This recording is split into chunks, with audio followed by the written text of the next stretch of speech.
Aujourd'hui, je vois d'ailleurs une analyse des coûts qui se raffine de plus en plus. On est historiquement dans des décisions de projet qui se faisaient uniquement sur le coût de construction du projet. Je mets en place un nouveau CRM, avec cette solution, ça me coûte 1 million, avec cette autre solution, ça me coûte 1,5 million. Je choisis celle qui correspond au coût de mise en œuvre initial, le plus petit. Aujourd'hui, on voit de plus en plus de réflexions beaucoup plus fouillées, en se disant qu'il ne faut pas simplement considérer le coût de mise en place, mais le coût d'exploitation sur une période de 5 ans, incluant les montées de version ou ne les incluant pas quand il n'y en a pas. Et puis, de façon très importante, comment on peut considérer les coûts de sortie?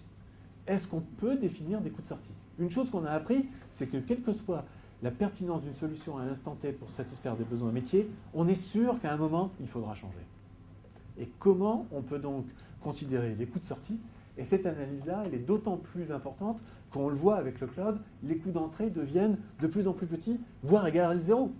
Si vous faites votre CRM sur Salesforce.com, les coûts d'entrée sont égaux à c'est zéro, puisque vous payez qu'à l'usage sur la période.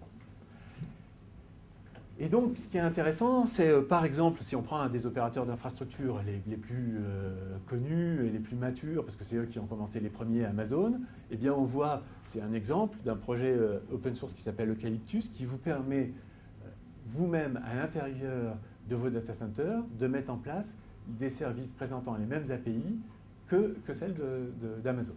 Et donc une capacité à vous préparer au cloud ou, si ça devait arriver, à en sortir si nécessaire.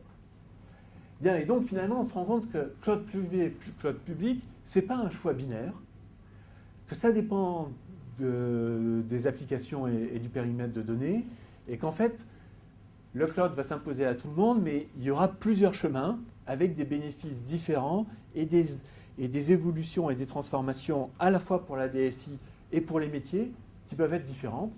Et la virtualisation, c'est quelque chose qui amène juste de la réduction de coûts, mais qui ne change rien dans la compréhension métier de l'adoption du cloud.